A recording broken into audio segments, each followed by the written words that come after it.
Welcome to Swati's junction. आज हम बनाने वाले हैं एकदम क्रिस्पी गोल्डन अनियंस, जिसको बरिस्ता भी कहा जाता है। और ये ऑलमोस्ट हर डिशेस के जान होते हैं। फिर चाहे बिरयानी हो, पुलाव हो, सैंडविच हो, रायता हो या आपका सैलेड, जो गोल्डन बरिस्ता होता है ये हर डिश का टेस्ट एकदम नेक्स्ट लेवल पे ले जाता है। बट यूजुअली बरिस्ता बनता है डीप फ्राई करके, तो जो भी थोड़ा लेस ऑयल मील लेते हैं वो इसको अवॉइड करते हैं। तो चलिए आज हम आपको दोनों तरीके से बताएंगे बरिस्ता बनाना, डीप फ्राई करके भी और बिना डीप फ्राई किए, जिसमें सिर्फ 1 चम्मच तेल से बरिस्ता एकदम उतना ही क्रिस्पी और उतना ही गोल्डन ब्राउन बनेगा। दोनों ही तरीके से बरिस्ता बहुत ही क्रिस्पी, गोल्डन और बहुत ही टेस्टी बनता है। तो आप पूरी वीडियो देखिए, उसके बाद जो रेसिपी आपको सूट करे आप वो वाली यूज़ कर लीजिएगा। तो चलिए बनाना शुरू करते हैं बरिस्ता दो तरीके से। तो यहाँ पर लिए हैं 3 मीडियम साइज के प्याज। 3 से हम डीप फ्राइड वाले बनाएंगे और 3 से हम बिना डीप फ्राइड माइक्रोवेव में बनाएंगे। तो बस सबसे पहले प्याज को छील लेना है और छील के इनको बारीक काट लेना है। और बरिस्ता बनने का शुरुआती सफ़र तो दोनों टाइप के बरिस्ता का कॉमन ही है। तो चलिए दोनों को साथ-साथ चलने देते हैं और जहाँ से इनके रास्ते अलग होंगे वहाँ पर मैं आपको बताऊँगी। तो प्याज़ छील कर धो लिया है और प्याज़ के ऊपर का ये जो व्हाइट सी कैप होती है, ये हमें हटा देनी चाहिए। इसको हटा देने से प्याज़ के लच्छे जो होते हैं आराम से अलग हो जाते हैं, तो इसको हम हटा देंगे। दोनों ही रेसिपीज़ में प्याज़ को बारीक और लंबा काटना है। तो अगर आप चाहते हैं तो नाइफ से पतला-पतला, लंबा-लंबा स्लाइस कर सकते हैं। और अगर आपको यूनिफ़ॉर्म स्लाइसिंग चाहिए तो कद्दूकस का जो चिप्स वाला ब्लेड होता है, उसका भी यूज़ कर सकते हैं। मैं यूजुअली इसी को यूज़ करती हूँ, इससे बहुत आराम से कट जाता है और एकदम यूनिफ़ॉर्म सा कटता है।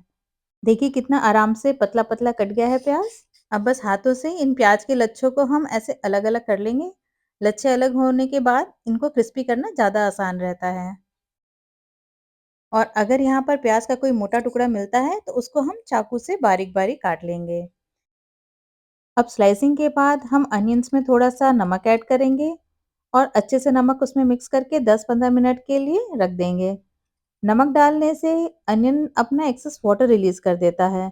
इससे फिर क्या होता है, फ्राइंग में टाइम कम लगता है और जो प्याज़ होते हैं वो जल्दी क्रिस्पी होने लगते हैं।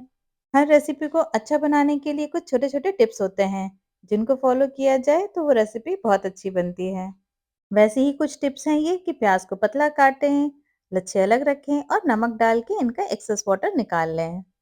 नमक लगे हुए प्याज़ को ऐसे कॉटन के पतले कपड़े में ट्रांसफ़र कर दिया है, जिससे जो कॉटन का कपड़ा है वो एक्सेस वाटर सोक भी कर लेगा और इसी कपड़े की हम पोटली बनाकर इसका पानी निचोड़ लेंगे।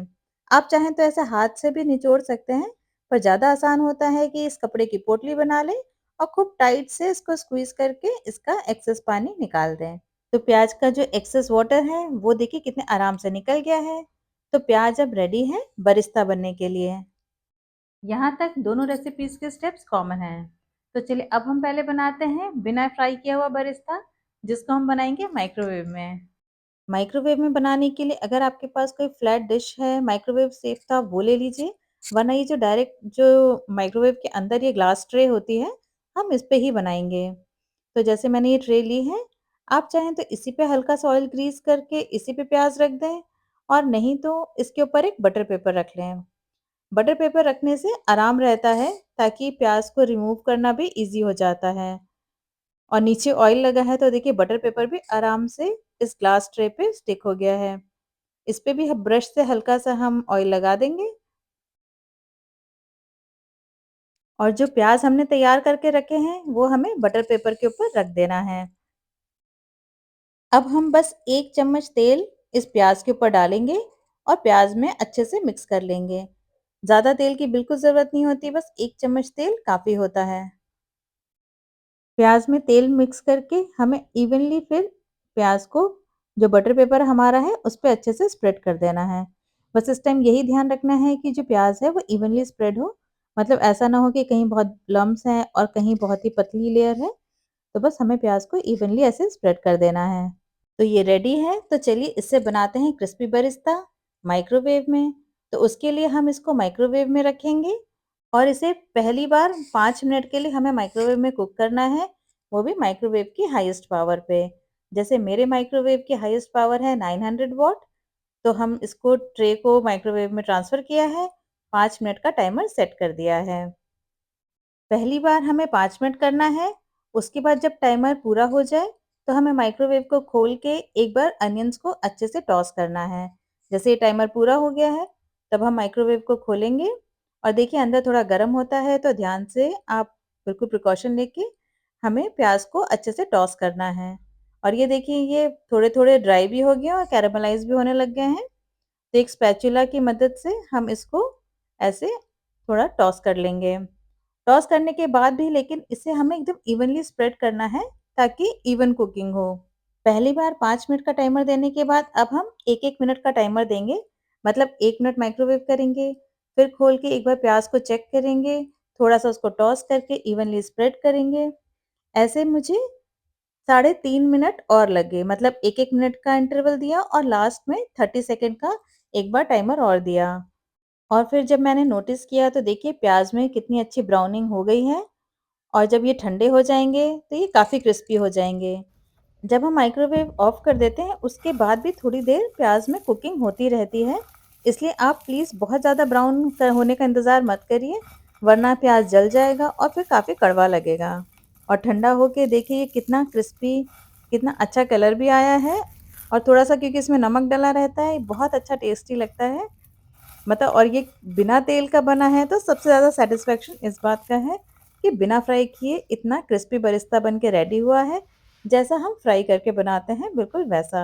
5 मिनट के टाइमर के बाद आपको हर 1 मिनट पे चेक करना है, क्योंकि सबके माइक्रोवेव की पावर भी अलग होती है और प्याज़ का टेक्सचर भी। तो आप उस हिसाब से चेक करके इसको बना लीजिएगा। चलिए अब फ्राई करके बनाते हैं।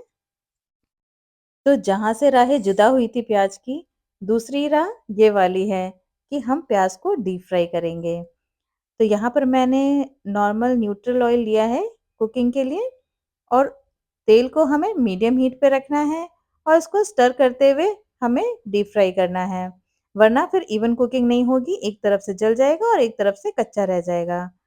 तो इसको स्टर करते हुए हम कुक करेंगे और जैसे ही इसमें ब्राउनिंग स्टार्ट हो जाए, हम इसको निकाल लेंगे। देखिए थोड़ा गोल्डन ब्राउन होने लग गया है, तो अब हम इसको निकाल लेते हैं। क्योंकि जब हम इसको तेल में से निकाल लेंगे, उसके भी 1-2 मिनट बाद तक प्याज़ में कुकिंग होती रहती है, तो वो जब ज़्यादा डार्क ब्राउन हो जाएगा, तो फिर कड़वा लगेगा। तो बस ये जब गोल्डन ब्राउन सा हुआ है, अब फटाफट से हम इसको तेल में से निकाल लेंगे। प्याज़ जब गरम होता है, तब थोड़ा सॉफ्ट होता है, पर जैसे ही ठंडा होता है, एकदम सुपर क्रिस्पी हो जाता है। तो लीजिए डीप फ्राइड मेथड से बने बरिस्ता भी रेडी हैं। क्रिस्पी तो ये भी बहुत होते हैं, बस इसका जो एक्सेस ऑयल है वो हमें टिश्यू पेपर से थोड़ा-सा ऐसे सोख लेना चाहिए। जैसे टिश्यू पेपर को आप अच्छे से इस पे लपेट दें और टिश्यू पेपर को थोड़ा ऐसे ऊपर प्रेस करते हुए इसका जो हमें एक्सेस ऑयल है वो हटा लेना चाहिए।